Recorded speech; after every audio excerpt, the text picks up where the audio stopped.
તો બજેટ 2025ની રજૂઆત થઈ ગઈ છે અને આપણે જોયું કે ઘણા બધા ચેન્જીસ આવ્યા છે. કોઈ વીકેસ્ટ છે, કોઈ સ્ટ્રોંગ છે, પણ જે મેઇન એ છે કે કન્ઝમ્પશનને વધારવાનો એક પૂરો પ્રયાસ કરવામાં આવ્યો છે અને આપણે બધી જ ચર્ચા કરીશું કારણ કે આજે મિડલ ક્લાસ ઘણો બધો હેપી ફેઝમાં એમને મૂક્યો છે. એક સેન્ટિમેન્ટ્સ સુધારવાની જરૂરથી અહીંયા એક કોશિશ કરાઈ છે.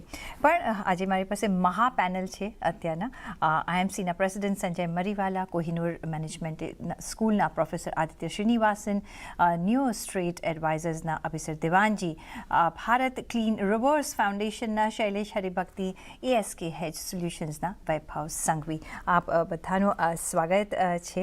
શૈલેષભાઈ, પહેલાં તમારી પાસે આવીશ બિકોઝ આજે તમારી પાસે આવવાનું બને છે. જે રીતના પહેલાં, કારણ કે જે રીતના એક લાસ્ટ સ્ટ્રોક જેમને માર્યો, I think that one lot of hearts. અને જે બિફોરની સ્પીચ હતી, આઈ થિંક એ સમજતા બધા લોકોને હજી મે બી વાર લાગશે, એબ્ઝોર્બ કરશે, because it was a macro level reforms, જે મેઝર્સ રાધર. 12 લાખનું ન્યૂ ટેક્સ રેજીમમાં એક જે એનો સ્લેબ વધારવામાં આવ્યો છે. આઈ થિંક તમને શું લાગે છે, કારણ કે 7 લાખથી 12 lakh it's a big jump. કઈ રીતના આ એક સ્પેન્ડિંગ પાવર કે disposable income into the hands of middle class વધારી શકે છે અને કઈ રીતના એક ગ્રોથ પર અને કન્ઝમ્પશન પર એને એક બૂસ્ટ મળી શકે છે? આપણે આની જો ખરેખરી રજૂઆત કરવાની હોય તો આપણે 3 આંકડા જોવા પડે કે ભારતનું મિડલ ક્લાસ કેટલું મોટું છે. 30 કરોડથી વધારે મિડલ ક્લાસ છે અને 6 કરોડ જેટલી MSME છે ભારતમાં. ભારતને જો બદલવું હોય તો યુથ, વિમેન, ફાર્મર અને જે આ વર્ગ છે જેની ઇન્કમ 12 લાખ લગીન છે, એ લોકોના હાથમાં પૈસા મૂકવાથી દરેક રીતે ફોર્સ મલ્ટીપ્લાયર આવશે. એ લોકો આગળ વધીને MSME બનશે અને MSME માટે બી જે આ બજેટમાં ગોઠવણ છે એ એટલી સુંદર છે કે દરેક રીતે ગ્રોથની મોમેન્ટમ વધશે. બીજું એક આપણે બહુ ઇમ્પોર્ટન્ટ ચીજ જોવાની છે કે લાસ્ટ ફેઝ ઓફ રિફોર્મ્સ આ ડિરેક્ટ ટેક્સમાં થર ગોઈંગ થશે. ઇન્કમ ટેક્સ એક્ટની સાઇઝ અડધી થઈ જશે અને લોકોને એટલી ક્લીન ઇન્કમ ટેક્સ ફાઇલિંગ કરવાની સુવિધા મળશે અને TDSના બધા સુધારા કરી દીધા છે, TCSના સુધારા કરી દીધા છે. એટલે આખી જે પ્રણાલી છે ટેક્સની એ બદલાઈ જશે. જે એન્કરેજ બી કરશે વધારે just to come forward. Voluntary compliance એટલું બધું વધી જશે કે લોકોને ઇન્સેન્ટિવ જ નહીં રહે કે આપણે ટેક્સની ચોરી કરીએ. એક્ઝેક્ટલી. એટલે એનાથી બહુ બૂસ્ટ મળશે ટેક્સ કલેક્શનમાં. એ જ ધાર્યું છે રેવન્યુમાં, એ જ ધાર્યું છે. આપણે જો બજેટના ડિટેલ આંકડા જોઈએ તો ડાયરેક્ટ ટેક્સમાં સૌથી વધારે વધશે એવું ગોઠવણ છે આફ્ટર ગિવિંગ 1 લાખ અવે. યસ જી. એટલે આ એક બહુ સરસ રીતે રજૂઆત થઈ છે આ બજેટની. જી. સંજયજી, MSMEની વાત કરી અને અહીંયા આપણે જોયું હતું કે અહીંયા એક બૂસ્ટ આપવાની કોશિશ કરી છે કારણ કે જે એમને એમની સ્પીચમાં બી કહ્યું કે the percentage of MSMEs in the growth of the manufacturing sector and in exports is quite significant. અને MSMEને આવતા કાલે જતાં મોટા બી બનવાનું છે અને અહીંયા પણ એક ફોકસ રહ્યું છે. અને ભારત દેશ જો જોઈએ તો is made of MSMEs and SMEs. પછી બધા લાર્જ કેપ બન્યા છે. કઈ રીતના અહીંયા જે બધા મેઝર્સ આપવામાં આવ્યા છે, તમને શું લાગે છે કે કેટલું MSME સેક્ટરને એઝ અ હોલ અહીંયા હેલ્પ કરશે? MSME માટે જે રજૂઆત કરી છે એ લોકોએ, તેમાં ઘણો ફરક આવ્યો છે પહેલાં કરતાં. આઈ થિંક ધ બિગેસ્ટ ફરક આમાં શું છે કે વિચાર કરવાની પદ્ધતિ ચેન્જ થઈ ગઈ છે. આઈ થિંક બિગેસ્ટ એડવાન્ટેજીસ મારા હિસાબે એ જ છે કે જો વિચાર કરવાનું નવી રીતે વિચાર કરશે તો આઈ થિંક આ મેજર્સ છે તે બધા ઘણો આખો સેક્ટરને લિફ્ટ કરી શકે તેમ છે. This is the analysis I feel. I think it is the same recommendations અમે લોકો આપતા આવ્યા છીએ, ઘણા વર્ષોથી આપતા આવ્યા છીએ. એન્ડ આઈ થિંક આ વખતે સાંભળ્યું છે અને સાંભળીને કાંઈ કર્યું છે. આઈ થિંક મોસ્ટ સેટિસ્ફેક્શન એમાંથી મળે છે કે અમારું સાંભળીને તમે કાંઈક કર્યું છે ને એના માટે તમે આગળ કરવા તૈયાર છો. એ વાત, that is the best thing that is come out of this budget in my opinion. Absolutely. અને અહીંયા એક પુશ આપશે તો આઈ થિંક જે બી એમએસએમઈઝની કમ્પ્લેન્સ રહી છે, આઈ થિંક ઘણા હદે અહીંયા હજુ કામ કરવાનું બાકી છે. but at least it's a good beginning. But it's a great beginning. આ શરૂઆત છે અને શરૂઆતથી આઈ થિંક જો ધ ડિરેક્શન ઇઝ સેટ બરાબર, તો આપણે કરવાવાળા માણસોને આપણે સમજાવી શકશું કે શું તમારે ચેન્જ કરવાની જરૂર છે. I think the government has to make sure કે ભાઈ એડમિનિસ્ટ્રેશન એમની જોડે મળીને પ્રોસિજર્સ ને સિસ્ટમ્સ કરેક્ટ કરી નાખે. એમાં જ મોસ્ટ ગડબડ તેમાં થાય છે કે ભાઈ પ્રોસિજર ને સિસ્ટમમાં બધું અટવાઈ જાય છે. એમાંથી કેમ નીકળે તે એ કરવાનું આઈ થિંક ફોકસ રાખે તો આપણું કામ એમએસએમઈનું ઘણું થઈ જશે વધારે. Absolutely. Adityaji, fiscal discipline I think this was most required અને એના પર ટકી રહ્યા છે. ઓફકોર્સ કેપેક્સનું આપણે જો ફિગર જોઈએ તો થોડું ટ્વીક કર્યું છે, પણ ઇટ વોઝ રિક્વાયર્ડ. ગ્રોથને, કન્ઝમ્પશનને બૂસ્ટ આપ્યો છે. જગ્યા એમની પાસે ઘણી લિમિટેડ હતી આ વખતે, આપણે જાણીએ છીએ. કઈ રીતના તમે જોઈ રહ્યા છો જે પણ મેજર્સ આવ્યા છે અને જે બી પ્રોજેક્શન્સ આપ્યા હતા એના કરતાં કદાચ કેપિટલ એક્સપેન્ડિચર હજી પણ ઓછું થયું છે? નેક્સ્ટ યરના ટાર્ગેટ્સ જે આપ્યા છે more or less similar to what they had given us earlier એવા આપ્યા છે. કઈ રીતના તમે જોઈ રહ્યા છો? બિકોઝ કોઈ બી ઇકોનોમીને ગ્રો કરવા માટે આ discipline is much more required. આજનું આપણે બજેટ જોશું ને તો ઘણું પ્રોગ્રેસિવ છે. એની અંદર જસ્ટ આપણે થોડું ડેટા સમજીએ કે અત્યારે આપણે ફિસ્કલ ડેફિસિટનું એમણે કરંટ યરનું પ્રોજેક્શન જે આગળ 4.9 હતું, એકચ્યુઅલી ગયા ફેબ્રુઆરીમાં જ્યારે ઇન્ટરિમ બજેટ આવ્યું ત્યારે આપણો ફિસ્કલ ડેફિસિટ 5.1 હતો. જ્યારે જુલાઈમાં આપણે ફાઇનલ બજેટ આવ્યું ત્યારે એને 4.9 થયું, અત્યારે 4.8 છે અને આવતા વર્ષ માટે આપણે 4.4નું એક પ્રોજેક્શન કરેલું છે. એટલે સરકાર અહીંયા છે ને ફિસ્કલ ડેફિસિટને લઈને ખૂબ જ કોન્શિયસ છે કે ભાઈ ખોટા ખર્ચા નહીં થાય, પૈસા વેડફાય નહીં, and that is very much required. આગળ આપણે જોશું તો ફિસ્કલ રિસ્પોન્સિબિલિટી અને બજેટ મેનેજમેન્ટ બિલ પણ આપણે ગવર્મેન્ટે પાસ કરેલું કે જેમાં ગવર્મેન્ટ ઇઝ આન્સરેબલ ઇન પાર્લામેન્ટ કે ફિસ્કલ ડેફિસિટને કેવી રીતે કંટ્રોલ કરે. એટલે અહીંયા ચોક્કસપણે ગવર્મેન્ટે ફિસ્કલ ડેફિસિટનું બહુ સારી રીતે કેળવવાની ટ્રાય કરી છે અને થોડું ઘણું રિવેન્યુ જાય તો પણ એની સામે આપણે એક્સપેન્સ કંટ્રોલમાં રાખી અને ગ્રોથ કોમ્પ્રોમાઇઝ નથી થતો. ઓવરઓલ તમે જોશો તો આપણે જે જીડીપી પ્રોજેક્શન ઇકોનોમિક સર્વેમાં આવ્યા કે 6.3 થી 6.8, તો એ ચોક્કસપણે કરંટ મેક્રો ઇકોનોમિક સિનારીઓમાં ઘણા આવકાર્ય છે. કારણ કે મેક્રો લેવલ પર તમે જોશો તો અત્યારે વર્લ્ડ જીડીપી 2.5% આજુબાજુ છે, તો એની સામે આપણે જો 6.5% બી ગ્રોથ કરીએ તો ચોક્કસપણે ઘણું છે. સાહેબની જે એક વાત ખાલી આગળ લેતા કે આમાં જે એસએમઈ સેક્ટર જે છે એમાં 6 કરોડ એસએમઈ 22 કરોડ લોકોને જોબ્સ આપે છે અને 36% કોન્ટ્રીબ્યુટ કરે છે પ્રોડક્શનમાં અને 45% કોન્ટ્રીબ્યુટ કરે છે આપણે એક્સપોર્ટ્સમાં. એટલે ત્યાં જે ગવર્મેન્ટ ટ્રાય કરી રહ્યું છે ને કે એસએમઈને કમ્પ્લીટલી સ્ટ્રોંગ બનાવવું એ ખૂબ જ વેલકમ સ્ટેપ છે, કારણ કે એ ગ્રાસરૂટ લેવલ પર જોબ્સ ક્રિએટ કરશે. પ્લસ આપણે જે આ 12 લાખની છૂટ આવી છે તો અત્યારે તમે જોશો તો જે નવો વર્ગ જોબમાં જોડાય છે, ઓફકોર્સ એની સેલરી 12 કરતાં નીચે જ હોય, તો એને છે સારો એવો પૈસો વાપરવા મળશે, એના હાથમાં સ્પેન્ડિંગ પાવર વધશે, તો ઓબ્વિયસ છે કે ડિમાન્ડ અને કન્ઝમ્પશન ઇકોનોમીમાં બહુ સારી રીતે વધશે અને એની ઇફેક્ટ આપણને આવતા ક્વાર્ટર્સમાં જીડીપીમાં ડેટામાં તરત તમે જોઈ શકશો કે જીડીપી ડેટા, આઈઆઈપી ડેટા આ બધું તમને ઇમ્પ્રૂવ થતો દેખાશે. ધેટ ઇઝ ધ ક્લાસ કે જે સ્પેન્ડ કરશે. યસ. અને જેમ સરે કહ્યું કે ભાઈ 30 કરોડ મિડલ ક્લાસ ફેમિલીઝ છે આપણે ત્યાં, તો ઓબ્વિયસ છે કે એ સેગમેન્ટ બહુ જ મોટો છે અને એને પૈસા આપે એટલે દેટ મીન્સ ઓવરઓલ ઇકોનોમી તમારી ટ્રેક પર આવી જ જશે. એટલે definitely very good start we can say. જી, જરૂરથી.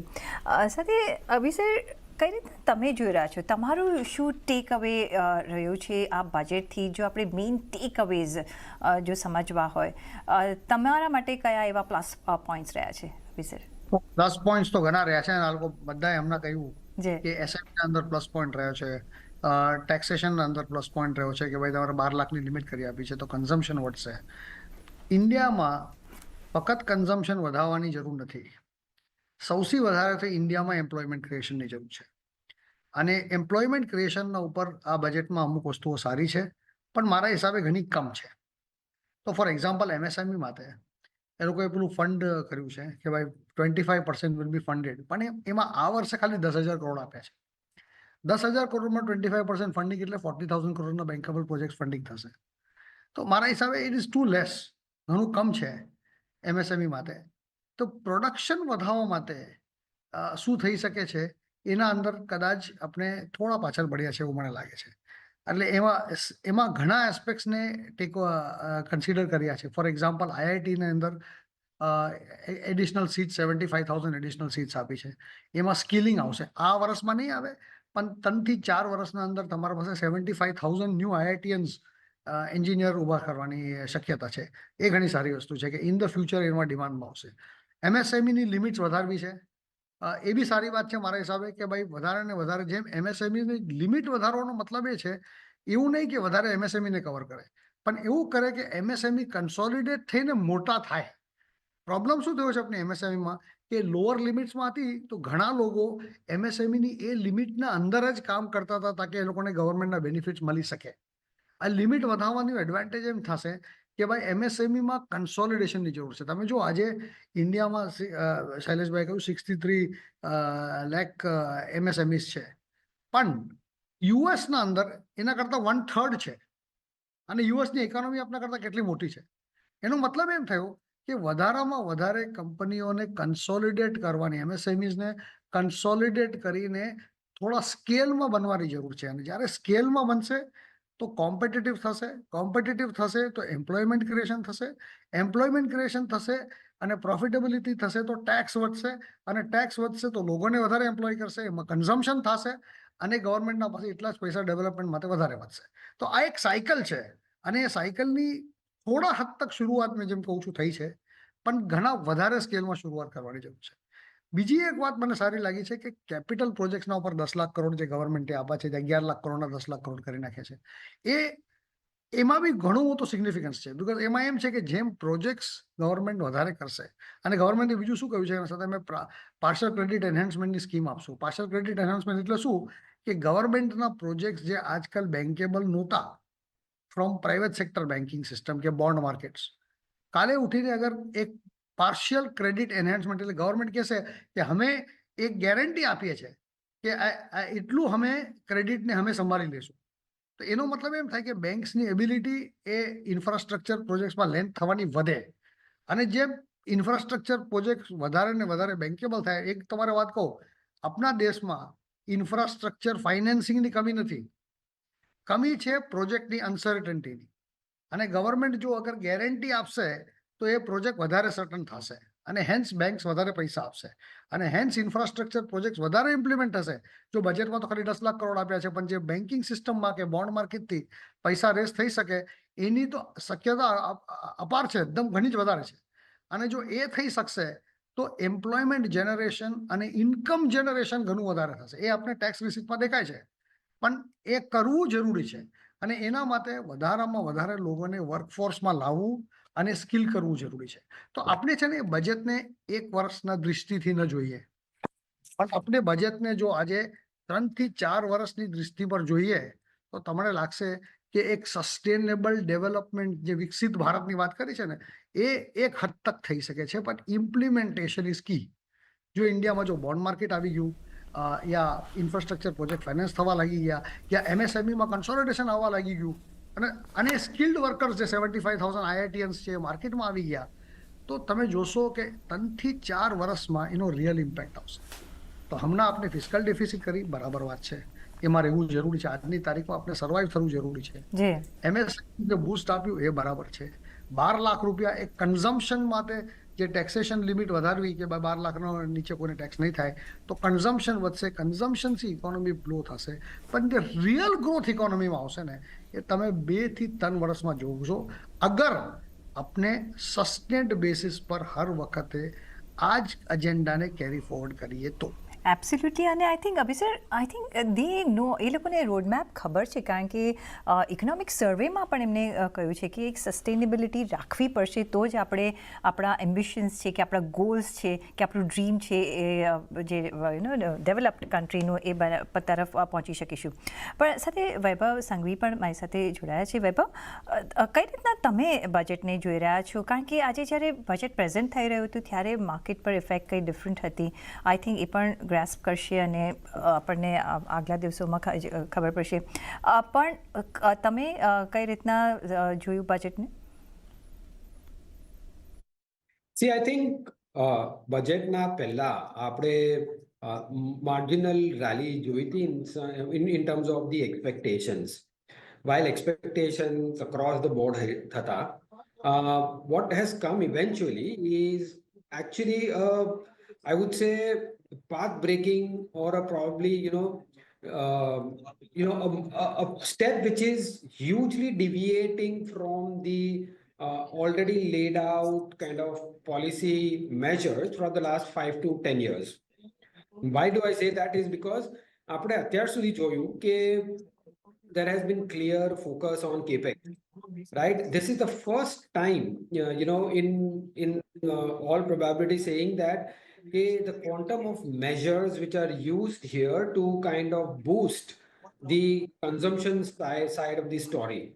Now whether is it less, more, or exactly in line with what we're expecting, what I can only say is basically that a well-rounded, well-balanced budget which gives importance to capex, gives importance to consumption more so, and lastly in terms of the importance to આપણે અગર જોઈશું તો overall fiscal health પર પણ. તો overall basis ઉપર I think it's a well-rounded budget and that can be looked positively from here on. Absolutely Vaibhav, આપણે આ ચર્ચાને ચાલુ રાખીશું પણ મારે લઈ લેવો પડશે એક નાનો બ્રેક. તો બ્રેક લઈને પાછા ફરીશું. જોડાયેલા રહેજો અમારી સાથે.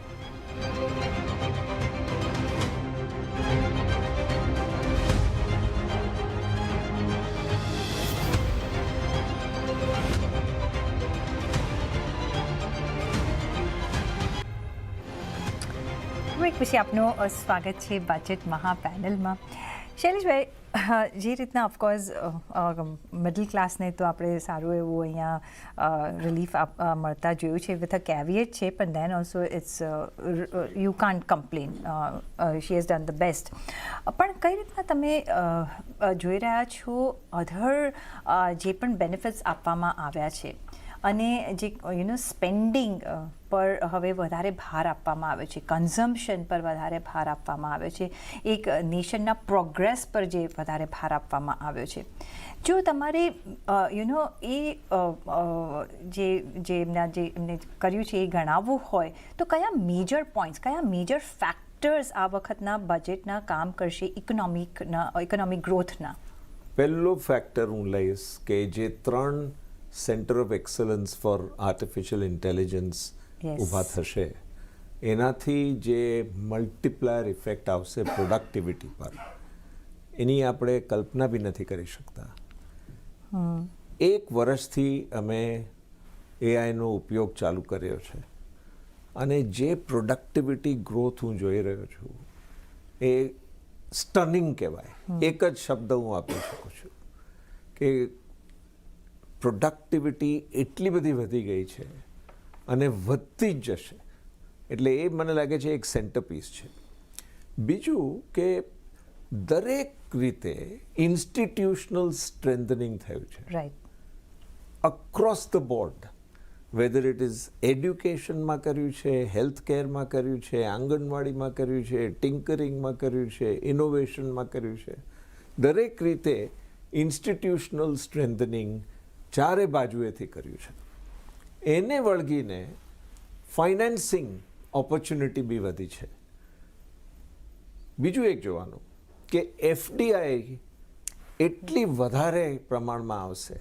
ઇન્સ્યોરન્સ સેક્ટરને 100% ફ્રી એફડીઆઈ કરી નાખ્યું. એક બહુ મોટું મહત્ત્વનું આ બજેટમાં એ છે, પ્રોવિઝન છે. કારણ કે એનાથી જે પ્રીમિયમ વધશે એ પણ પાછું ઇન્ડિયામાં, એ બધું ઇન્ડિયામાં એનો નિવેશ થશે. પણ એમાં જે ઇન્વેસ્ટ કરે છે એને શું બેનિફિટ થશે? એને તો apart from investing in India, એટલી અંડર પેનિટ્રેટેડ કન્ટ્રી છે આપણી ઇન્સ્યોરન્સ સેક્ટર. યસ, 7 થી 10%. હજુ estimates are varying because there is so much, we not yet had the last census, but huge ground to be covered. ઇન્સ્યોરન્સમાં જે ground cover કરવાની શક્યતા છે એને લઈને આપણે વિચાર બી ના કરી છે કે એટલી મલ્ટીપ્લાયર ઇફેક્ટ થશે. એ જ રીતે દરેક સેક્ટરમાં આ બજેટમાં ઇન્ડિયાનો કોન્ફિડન્સ દેખાઈ આવે છે. આખી દુનિયાએ ટેરિફ્સ વધાર્યા, અમે ટેરિફ્સ કાપ્યા, કારણ કે અમને એવી રો મટીરિયલની ઇનપુટ્સની જરૂર છે કે જેને વેલ્યુ એડ કરીને AI વાપરીને GCCs એસ્ટાબ્લિશ કરીને આપણે we will produce for the whole world and will serve the whole world from India digitally. એટલે જો જીઓપોલિટિકલી એક્સપોર્ટ ઓફ ગુડ્સ જો ઓછું થયું તો આપણને ડિજિટલ એક્સપોર્ટ્સમાં એટલો બધો ફાયદો થશે કે આપણી ગ્રોથ મોમેન્ટમ ચાલુ રહેશે. આ GCC, AI અને આ એનેબલમેન્ટ ઇન્ફ્રાસ્ટ્રક્ચર જે છે એ 3 ચીજોથી આખી ઇન્ડિયાની કલ્પના બદલાઈ જશે અને FDI very large FDI will come. AI અને FDI માટે જે બે પ્રાવધાન અને બે કન્સર્ન્સ જે આપણે જોયા હતા ઇકોનોમિક સર્વેમાં કે because of AI job situation compromise નહીં થવી જોઈએ because it can take over. અને સેકન્ડ FDIનું એન્વાયરમેન્ટ માટે અપાર્ટ ફ્રોમ ઇન્સ્યોરન્સ એમને થોડું કોશિયસ વ્યૂ રાખ્યો છે, કદાચ એ એન્વાયરમેન્ટ એટલું બરાબર ન રહે. રીઝન્સ તમે શું જોઈ રહ્યા છો? બિકોઝ જેટલું FDI આવે છે એટલું FIIs પણ આવશે, they may follow. I don't want to make any speculative guesses, but મને એક વાતની ખાતરી છે કે દુનિયામાં એવી કોઈ જગ્યા નથી, એક કન્ટ્રી નથી કે જ્યાં ઇન્ફ્રાસ્ટ્રક્ચરમાં ઇન્ડિયા જેટલું ઇન્વેસ્ટમેન્ટ થઈ શકે. Absolutely. ઇન્ડિસ્પ્યુટેબલ. એટલે ઇન્ડિયામાં બધી જ ચીજો માટે આવશે. એરપોર્ટ્સ ડબલથી વધારે થશે, 120 એરપોર્ટ બંધાશે, પોર્ટ્સ બંધાશે, લોકોના રસ્તા બનશે, આ બધાને ઇવેક્યુએટ કરવા માટે એ બનશે. ન્યુક્લિયર કેટલું ફેન્ટાસ્ટિક કે માઇક્રો ન્યુક્લિયર પ્લાન્ટ્સ ને બી ઝીણવટથી ઉંચકીને આપણે બધાના માઇન્ડ ફ્રેમમાં લાવ્યા. Plus batteries 100 gigawatts of battery improvement. And બીજું કે ગ્રીડને કઈ રીતે એકદમ સ્ટ્રોંગ કરવી. આ બધું this is called integrated thinking, integrated development. અને ઇકોસિસ્ટમ સ્ટ્રોંગ કરી રહ્યા છે. ઇકોસિસ્ટમ એટલી વધારે સારી થશે, પાવર મળશે તમને, રો મટીરિયલ સસ્તા ભાવે મળશે, ફાઇનાન્સ મળશે, ઇન્સ્ટિટ્યુશનલ સપોર્ટ મળશે, લોક મળશે, બેસ્ટ ક્વોલિટી પીપલ મળશે. Then it's up to you. Yes. All the forces are released. Yes, absolutely. પણ સંજયજી, જે રીતના આપણે જોઈ રહ્યા છે અને MSMEની વાત કરીએ કે બિઝનેસ એઝ મેન્યુફેક્ચરિંગની વાત કરીએ, બિકોઝ સર્વિસ ઇન્ડસ્ટ્રીઝમાં વી આર એક્સેલિંગ, એમાં કોઈ શંકા નથી. MSMEsમાં હજી પણ એમને કોશિયસ વ્યૂ રાખ્યો છે. ઓલ્ધો અહીંયા આપણે ઘણા બધા મેન્યુફેક્ચરિંગ યુનિટ્સ સેટ થતા જોયા છે, ઘણા બધા મેક ઇન ઇન્ડિયાના અંતર્ગત પણ અહીંયા આવ્યા છે. અને આ જે એક સેક્ટર છે એ જો ફ્લરિશ થાય તો અહીંયા we can do the boom thing what China is doing. But China જે આપણે PLI સ્કીમ્સ ઘણી બધી આવતા જોઈ, તમને લાગે છે કે આપણે એક પ્રોપર એડવાન્ટેજ લઈ શક્યા છે? Because China is now coming up અને દે વર ધ માસ્ટર્સ, એવું નથી આપણે ગણીએ છીએ, પણ આપણે જો ઇમર્જિંગ માર્કેટમાં આપણે કોમ્પિટિશન પોઈન્ટ ઓફ વ્યૂ જોવું હોય તો તમે મેન્યુફેક્ચરિંગ એઝ અ સેક્ટરને ક્યાં જુઓ છો અને એના માટે શું પ્રાવધાન કરવામાં આવ્યા છે? તમે કહ્યું કે ઘણા બધા હવે MSMEs માટે કામકાજ કરવામાં આવી રહ્યું છે. તમે જુઓ તો જે અભિનંદને જે પ્રમાણે કીધું તે પ્રમાણે what is the way this will benefit the whole economy is what we need to understand. And as you said about the ecosystem, આ જે આખી ઇકોસિસ્ટમ તૈયાર કરી છે.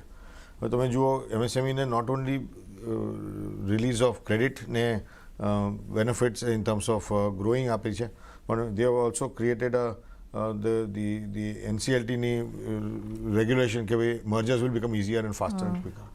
What is the purpose of that? It is to make the scale bigger. You buy two companies, merge them together and make the scale bigger.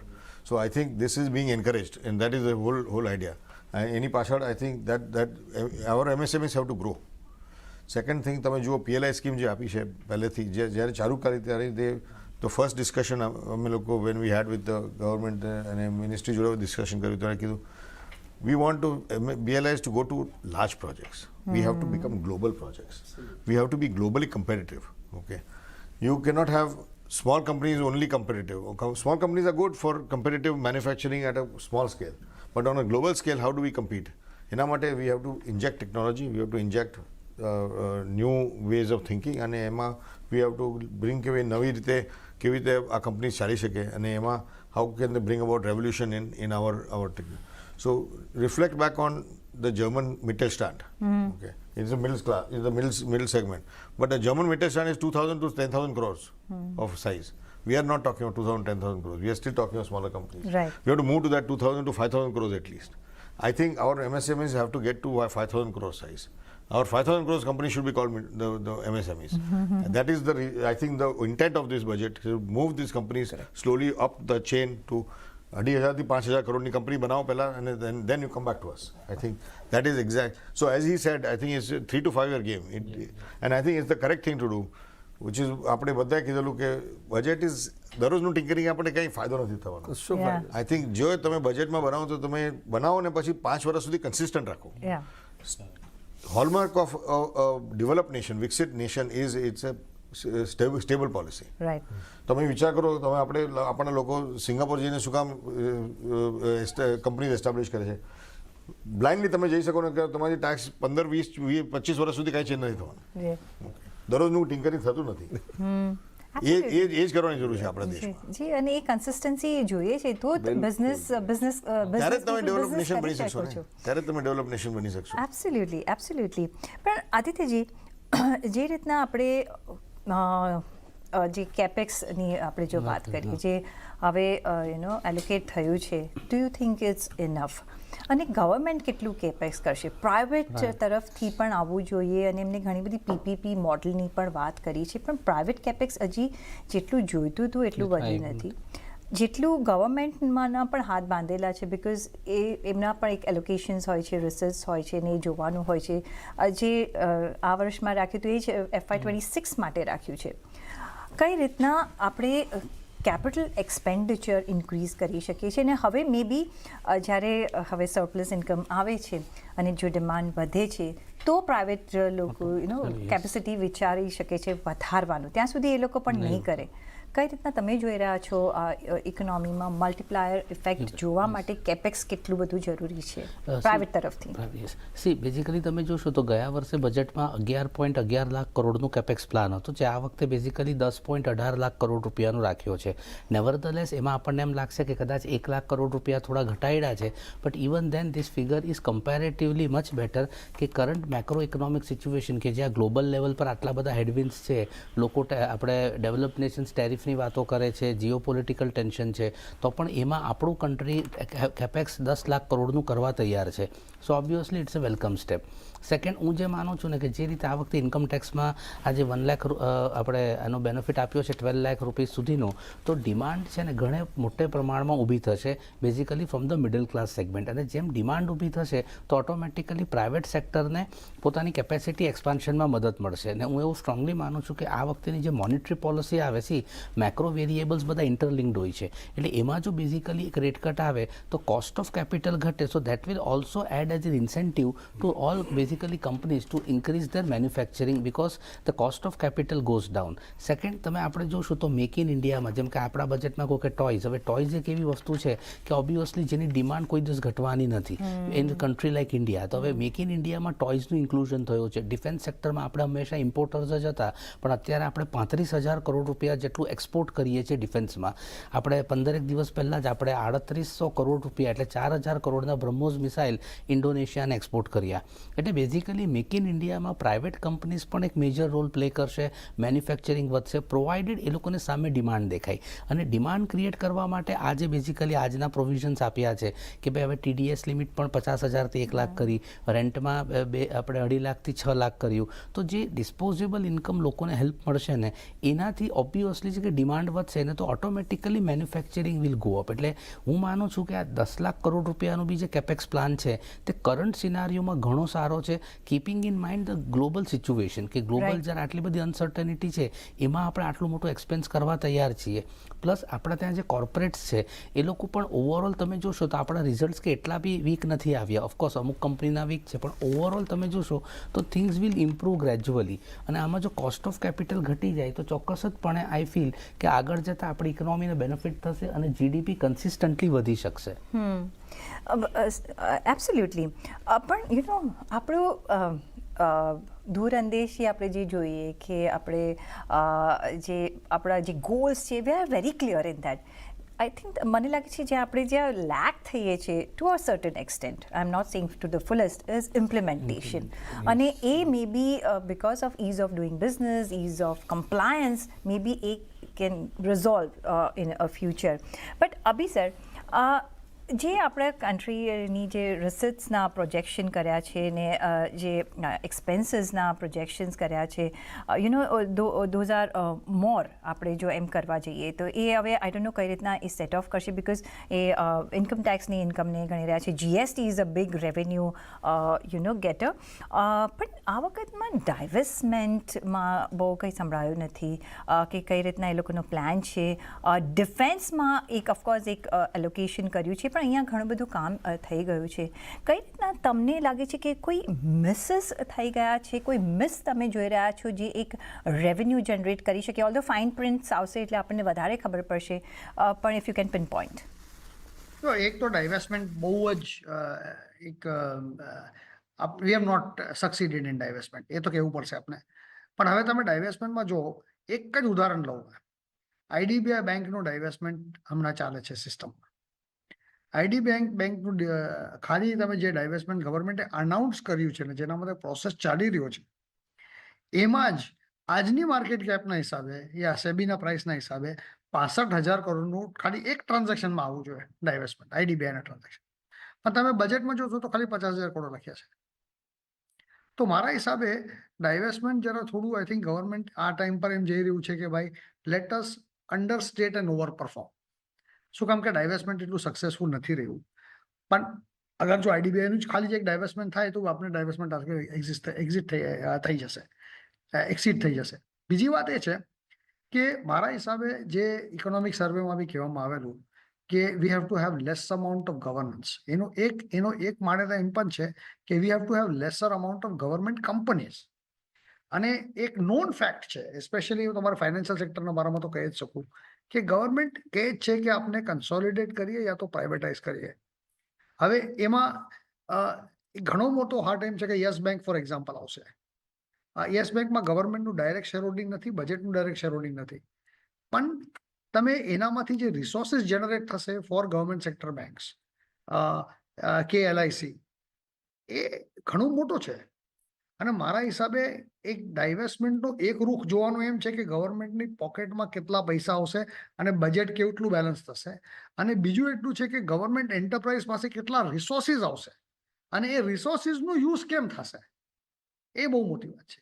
તો મારા હિસાબે ડાયવેસ્ટમેન્ટ as a concept is અન્ડરસ્ટેટેડ. બીજી વાત એ છે કે આ 10 લાખ કરોડ રૂપિયાનું જે આપણે કેપેક્સની પણ વાત કરી, એ 10 લાખ કરોડનું કેપેક્સ બજેટમાં આવે છે, પણ એનાથી અગર જો પાર્શિયલ ક્રેડિટ એનહાન્સમેન્ટ થઈને નેપફિડને એક બોન્ડ માર્કેટ ક્રિએટ કરી શકે તો એનો તો જે યુસેજ છે તે એકદમ ફિનોમિનલ આવી શકે છે.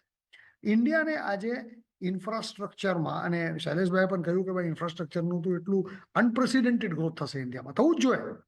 અને એની ફાઇનાન્સિંગ માટે તમે ખાલી ફક્ત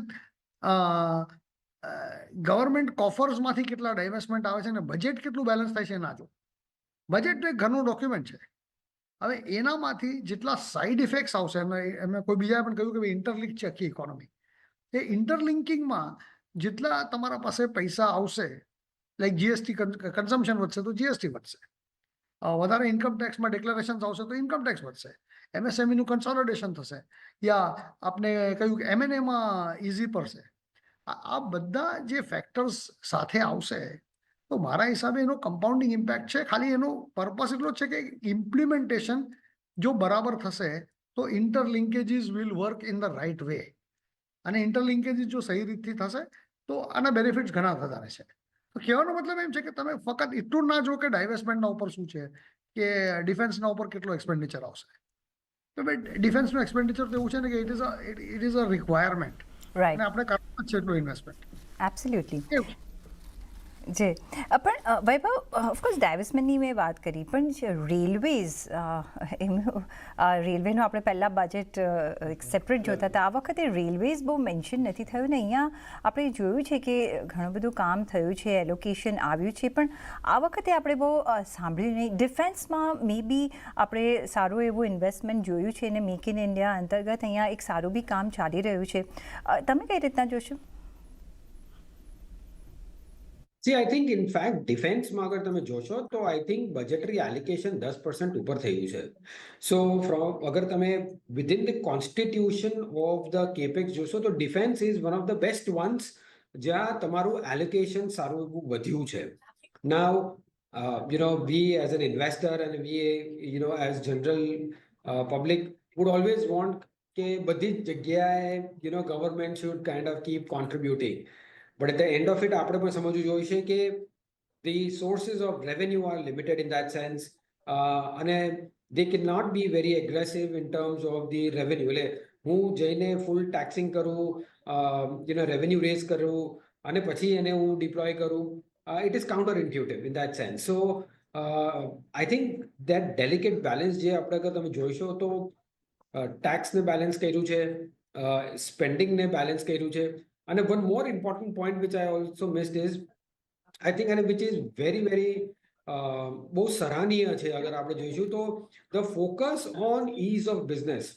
હરેક એરિયામાં તમે સ્ટેપ્સ અને મેજર્સ જોયા છે જ્યાં ease of business ને એ બહુ જ સારી અહેમિયત આપી છે બધી જગ્યાએથી. તો મને લાગે છે કે I think this is step in the right direction. જો કે ઘણું હજુ કરવાની જરૂર છે, but I think this is a very good welcome focus from an ease of business perspective. Absolutely. એની જે કમ્બરસમનેસ છે આઈ થિંક ઓછી થાય ને ઇઝ ઓફ ડુઈંગ બિઝનેસ આવે તો આઈ થિંક 50% ઓફ આપણું કામ અને mentally also sentiments are also good, because compliance કરવામાં, એઝ ફોર એક્ઝામ્પલ જીએસટીમાં કમ્પ્લાયન્સ કરવામાં કે ઇન્કમ ટેક્સ રિટર્ન ભરવામાં આપણે એક ખાસો એવો ટાઈમ જતો રહેતો હોય છે. આપણે આ ચર્ચાને ચાલુ રાખીશું, પણ લઈ લેવું પડશે મારી બ્રેક લઈને પાછા ફરીશું. જોડાયેલા રહીશું અમારી સાથે.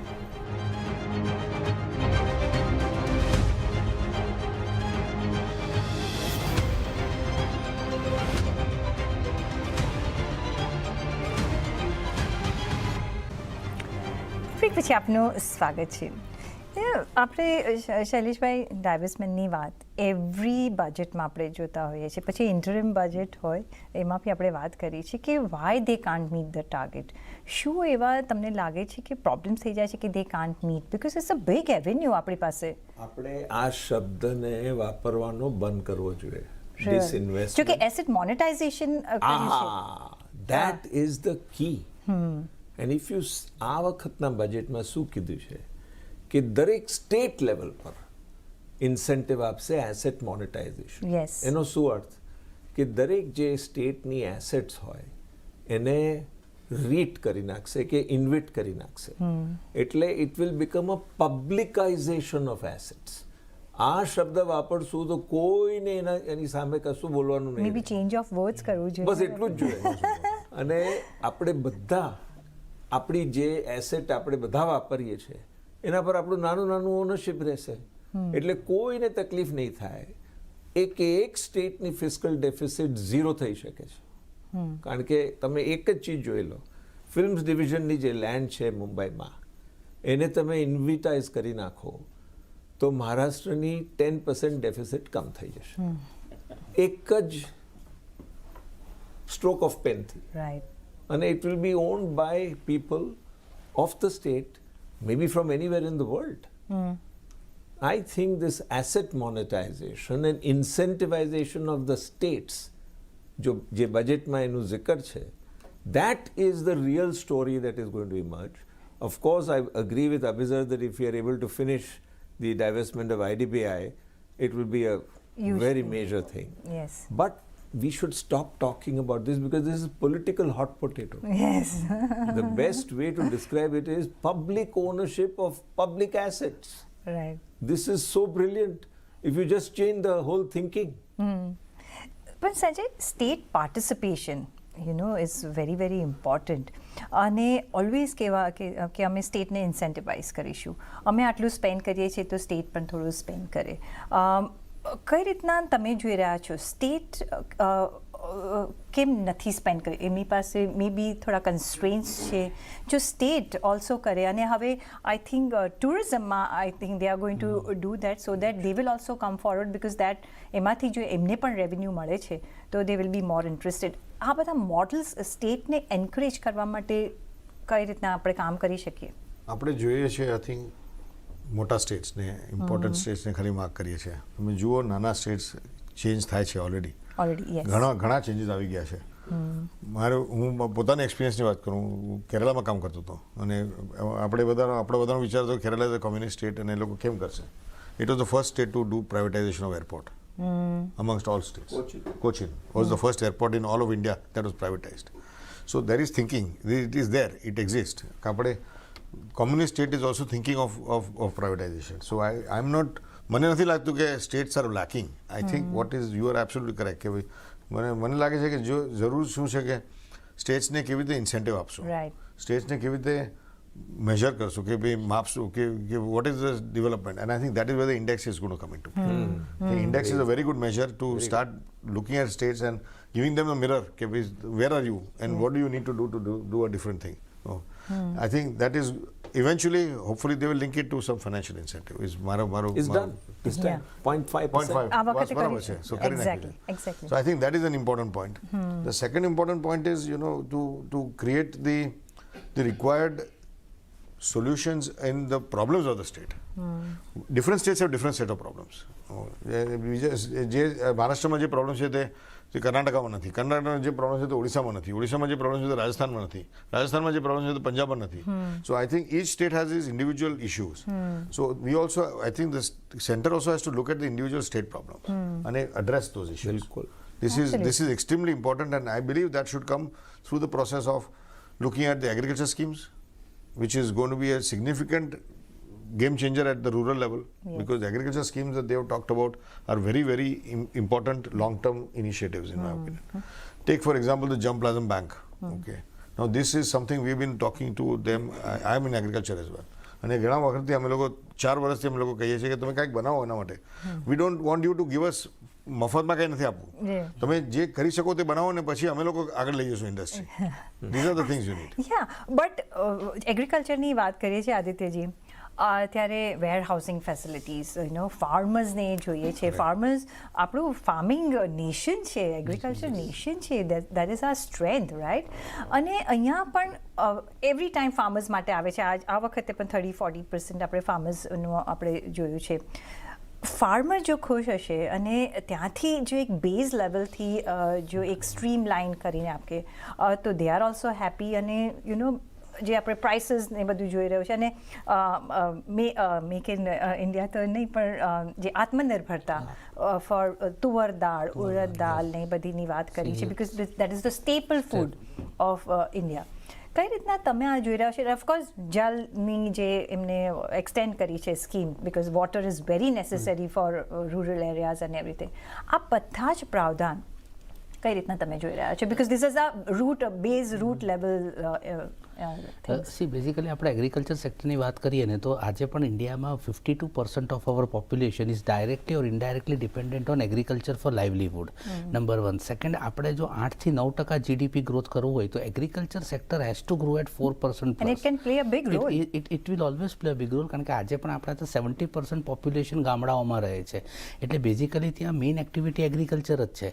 એટલે એગ્રીકલ્ચર સેક્ટરને જો બેઝિકલી ગ્રાસરૂટ લેવલ પર જે ગવર્મેન્ટ સપોર્ટ આપી રહી છે, પણ એમાં પણ તમને ફ્રેન્કલી કહીશ ને તો આપણે મોન્સૂન પણ હજુ બી ઘણા બધા ડિપેન્ડન્ટ છીએ. એટલે જો ઇરિગેશન ફેસિલિટીઝ નાના ફાર્મર સુધી પહોંચે, આપણા ત્યાં એક મેજર પ્રોબ્લેમ શું છે કે 90% ફાર્મર્સની પર hectare holding less than 1 hectare છે. એટલે હોલ્ડિંગ નાની છે, એટલે શું થાય છે કે એ મોડર્ન ટેકનોલોજી ઇમ્પ્લિમેન્ટ નથી કરી શકતા. પણ climate changes also I think એક થોડુંક બિગ ઇશ્યુ છે આપણા country. We have a serious problem. Yeah. આપણે તમે ક્લાઇમેટ ચેન્જનું બી જોશો આ વખતે પણ લાસ્ટ ટાઈમ શું હતું કે વરસાદ અતિશય પ્રમાણમાં પડ્યો but it was not equally distributed Yes. એટલે ઓવરઓલ તમે જો તો ઘણી જગ્યા શું થયું કે ભાઈ પાકને નુકસાન વધારે થયું ફાયદા કરતા એટલે આ બધામાં warehousing will play a critical role કે ભાઈ વેરહાઉસિંગ ફેસિલિટી પ્રોપર હોય ને ફાર્મર એને એક્સેસ કરી શકે તો બેઝિકલી એગ્રીકલ્ચર સેક્ટરને ગ્રાસરૂટ લેવલથી મદદ મળે અને એગ્રીકલ્ચર સેક્ટર ગ્રો કરે એના વગર જીડીપી વધવાનો શક્ય જ નથી. એટલે કે જીડીપીમાં આજે પણ તમે જોશો તો આપણે 14% એગ્રીકલ્ચર સ્ટેટિસ્ટિકલી ભલે સૌથી ઓછું હોય, મેન્યુફેક્ચરિંગ 15 છે ને સર્વિસ 70% છે, બટ આપણે રિવર્સ જોઈએ તો 52% population is still dependent on agriculture. એટલે without basically farmers getting prosperous it cannot happen. એ પેલી અનફોર્ચ્યુનેટ કે સરકારે 3 ઇમ્પોર્ટન્ટ ફાર્મ બિલ પાસ કરેલા ને પછી પાછા લેવા પડ્યા. Otherwise that could be a game changer કે they could sell their produce anywhere in India. True. જે બીજું અભી સર, હેલ્થ, ટુરિઝમ, જે ઇકોનોમિક સર્વેમાં પણ કહેવામાં આવ્યું હતું ને એ જ રીતે આપણે થોડા અહીંયા ચેન્જીસ જોઈ રહ્યા છે. 50 new airports connecting tier 2, tier 3 with the airport so that everybody can enjoy અને ટ્રાવેલ ટાઈમ તમારો એમનો ઓછો થઈ જાય. અને ઘણા બધા હજી એટલા બધા ક્લાસ ઓફ પીપલ છે જેમને હજી પ્લેનમાં બેસ્યા નથી. આઈ think they are also taking advantage કે ઓકે અમારા શહેરમાં એક એરપોર્ટ છે. ટુરિઝમ એક મોટું એક રેવન્યુ આપણને આપી શકે છે, જોબ ક્રિએશન કરી શકે છે. Ayodhya is the biggest example. જો રિસન્ટ એક્ઝામ્પલની વાત કરીએ તો અહીંયા પણ એક બિલ્ડઅપ કરવાની કોશિશ કરી રહ્યા છે બિકોઝ એ પણ એક જોબ ક્રિએશન કરી શકે. હોટેલ્સ આવશે, રેસ્ટોરન્ટ્સ આવશે, બધા જશે. કઈ રીતના તમે આ બધા પ્રાવધાનને જોઈ રહ્યા છો? બિકોઝ અહીંયા પણ એક સ્ટેપ બાય સ્ટેપ બિલ્ડ કરવાની આપણે એક પ્રોસેસ જોઈ રહ્યા છે. અભી સર. નહીં, બિલકુલ. તો મારા હિસાબે પહેલી વાત તો એક છે ને, બજેટનો એક મોટો કન્સ્ટ્રેન્ટ એ છે કે it is only a budget. ને અમારામાંથી જેટલા લોકો CFOs સાથે ઇન્ટરેક્ટ કરવું છે, જોયું છે કે CFO શું કરી શકે કે ખાલી એક એલોકેશન કરી શકે અને એનું મોનિટરિંગ કરી શકે. રાઈટ. હવે આપણામાં સૌથી મોટું ચીજ જે આપણે કરવાની જરૂર છે તો એરપોર્ટ્સને આપણે મુહૈયા કરાયા છે. We have increase the number of airports, increase the હવે બજેટ. ટ્રેનનું એટલું બધું નથી પણ બાય ધ વે ટ્રેન્સના ઉપર બી ઘણું થઈ રહ્યું છે. જે તમે વંદે ભારતની ટ્રેન્સ જે આવી રહી છે કે જે હવે તમારે, તો આઈ થિંક એ બધામાં બી સહુલિયત ઘણી છે. તો આઈ થિંક ટ્રાન્સપોર્ટેશન એંગલના ઉપર બજેટે બી ઘણું કહ્યું છે અને એકચ્યુઅલ ઓન ધ ગ્રાઉન્ડ પણ ઘણું થયું છે. આપણે કરવાની એ જરૂર છે ટુરિઝમમાં કે how do we make our tourism attractions more attractive.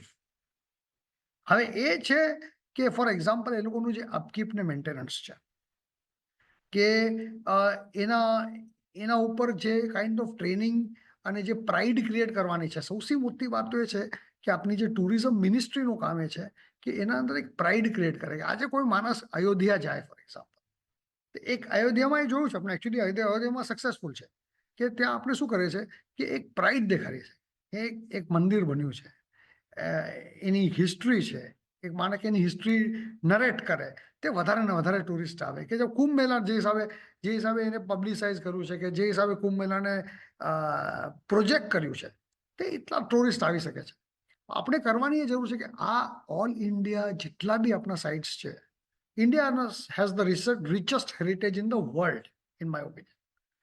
પણ હવે આપણે એને મોનિટાઇઝ જે કરવાની વાત છે તે જ તમારે એમ્પ્લોયમેન્ટ ક્રિએટ કરાવશે, તે જ તમારે ફોરેન કરન્સી આવશે, જે જ તમારે ટુરિસ્ટ આવશે. India today despite having the maximum heritage in the world does not attract the kind of tourists that it should attract. કે જેટલા ટુરિસ્ટ અટ્રેક્ટ કરવા જોઈએ એટલા નથી કરતા. જી, આપણી પાસે એટલા એવેન્યુઝ છે ને એવા હેરિટેજ છે જે આપણે અટ્રેક્ટ નથી કરી શકતા. અને આપણે જો ઓવરસીઝ જોઈએ તો એટલું બધું અટ્રેક્ટ કરે છે અને મોનેટાઇઝ કરવા માટે ને જ્યારે કોઈ વખત આપણે જઈએ છીએ તો એમ થાય છે કે આમાં છે શું, લાઈક વાય વી કેમ. યસ.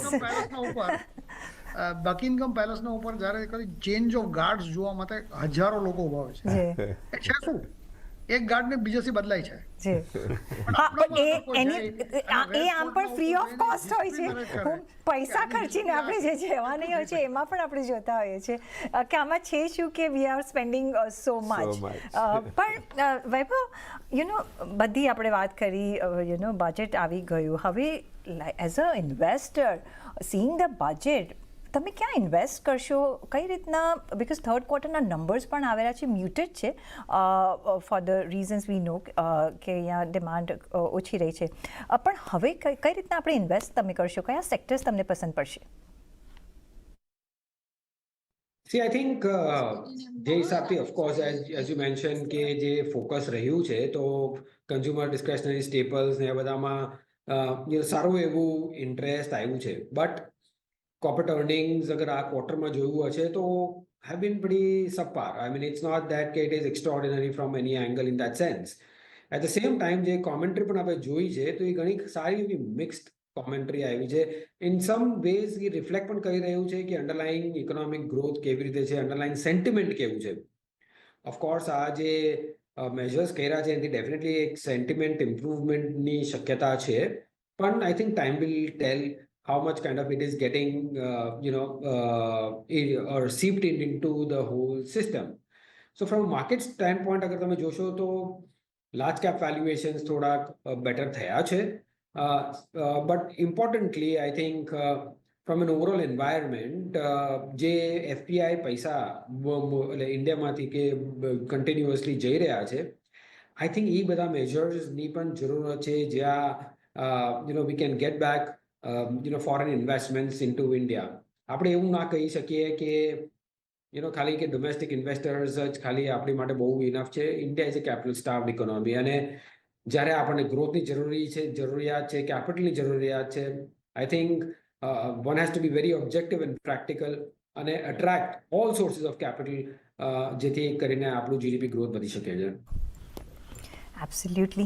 તો આપણે જીડીપી માટે અને ઓફકોર્સ માર્કેટ્સ માટે આપણે આઈ થિંક બજેટ ઘણું બધું કામ કરશે આગલા દિવસોમાં, આપણે એવું જ એક્સપેક્ટ કરીએ. અને જે પણ આ વખતના બજેટમાં જે બી પાયો મજબૂત કરવાના જે મેજર્સ લેવામાં આવ્યા છે, આઈ થિંક ફ્યુચરમાં આપણને ડેફિનેટલી પે ઓફ કરશે. તો એટલે એ જ હોપ આપણે રાખીશું.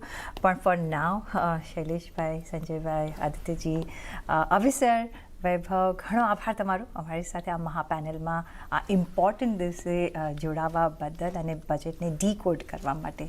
એ સાથે જ મને આપશો રજા. જોડાયેલા રહેજો CNBC વિચાર સાથે. નમસ્કાર.